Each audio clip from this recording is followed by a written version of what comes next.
first of all, I want to say a big thank you to all our followers and the comments, and honestly, it means the world to us both. It really does. And the other thing I do want to say is our hearts go out to the family of the poor Belfast boy with learning difficulties. The horrific, I can't imagine what that poor boy, because the Sudanese immigrant that was, if you want to close your ears off now, please do so, because it really does come with a warning, because yeah, it was this incredibly really graphic. is a warning what I'm going to say.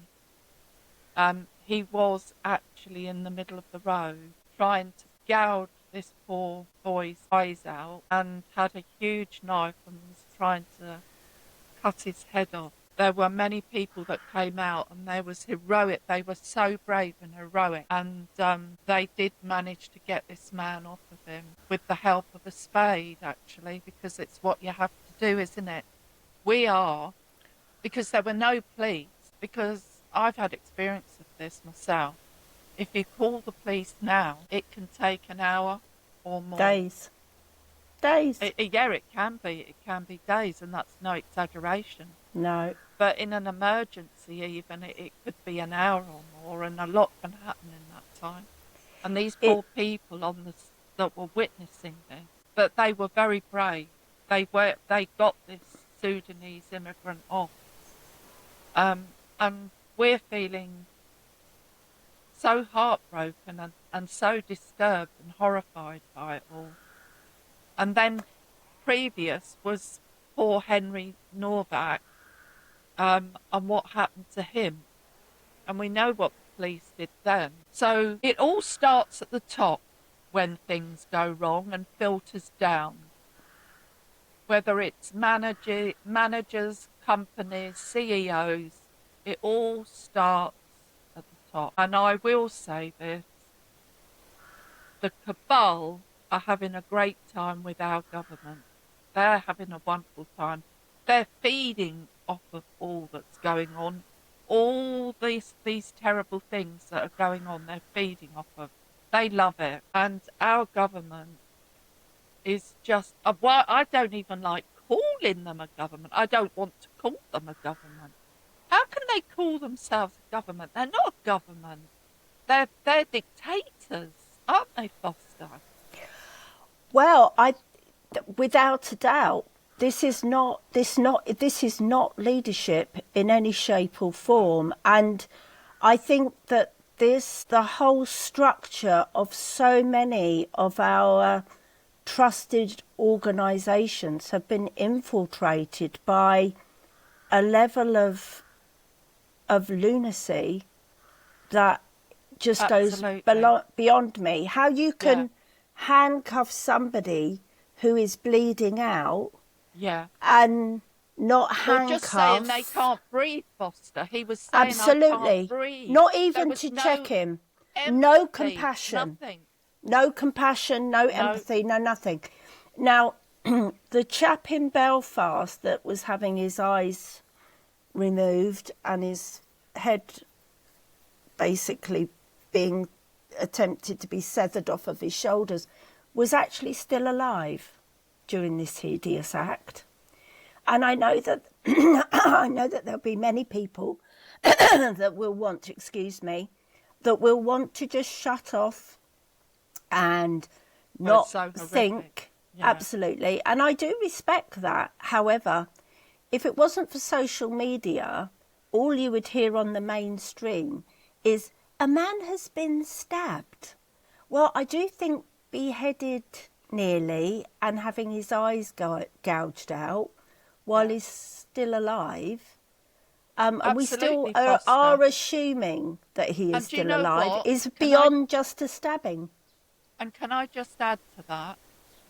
This is a media that is controlled by the cabal, and you can see it, and it's as plain as day, even with this, because they say a man has been stabbed, but they're happy to show people in other countries all over the world, in wars, being blown up, blown apart, horrific scenes of people laying dead in the road, but they can't tell the truth of what's going on in our own streets in England, can they?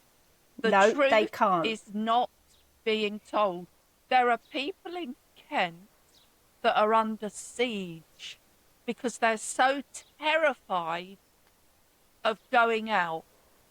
And there seems to be pockets of all this. And what I will say, and I'm going to say it again and remind everyone, Hotel Mumbai.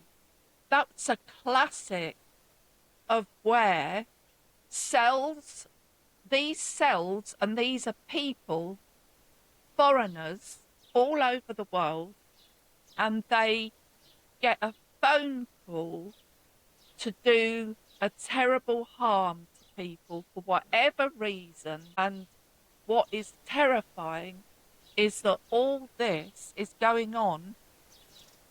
We have got masses of immigrants we know nothing about. If you try to go in or out on holiday of this country, it's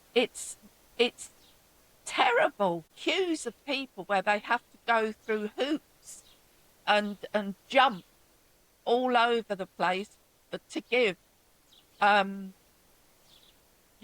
what they've got in their suitcases, where they're going, and God knows what else, actually. And all these immigrants were let in by Blair, the Blair Witch Project, and Gordon Brown. And then the others followed suit, because it doesn't matter about the colours of government, because they all sing from the same podium. And the podium's the same as the one that they planned the pandemic on us all and did all that terrible fear-mongering. And they all follow suit. They're all just doing the same old, same old. Don't vote for any colours. They're horrible. And they're dictators and they're puppets. And the cabal have got the hands up their jackses, 100%. Of what to do, and this country is on the hit list. There is absolutely no doubt in my mind, Foster. We're on the hit list in this country. It's dilapidated. Well, I think that's exactly what we're seeing. I think, excuse me, we're seeing a deterioration of absolutely everything, which is a good indication that something has gone very, very wrong within government. And to be honest with you, when you say about the colours, it really is those four primary colours. It's the ones that have historically been in government for long enough now. Too long. Yeah, absolutely. To have made or attempted to make a difference, and none of them have. So whether you voted Labour, Lib Dem, Greens, or Labour, or Conservative, any of them, none of them are going to facilitate the change that you want. You're better off voting for your cat or your dog. You really are. At this stage, yeah, I agree. And I have noticed on social media now that there are some very thoughtful people that are, saying that we as the public need to stand up. And I agree with that. We do. But I cannot condone burning cars and burning people's homes. I understand the level of anger, but that anger is not being directed in the right place and in the right way. Because what actually is happening now is that the burning of everything in Belfast, and believe you me, I really do understand how those people must feel. They must feel incredibly vulnerable, very frightened, and very angry. Frightened, yeah. Absolutely. But what this is doing, and by their actions, they're detracting it from the evil, heinous act of what happened to that vulnerable man who had, I believe, learning difficulties. We don't know, so I can't speculate. But when you use that word vulnerable, he Yeah. probably had no idea what he'd done, what he'd said, and most Or even if he did, or even if he did say anything. absolutely, Or, he probably didn't. He Yeah. probably didn't, Marshall. But what this is doing is only really distracting from the real heinous crimes. So I think the anger now needs to be where people stand up and Yeah. speak their truth. Yeah. And you have to try and do this in the best way possible. A calm, Sensible united debate.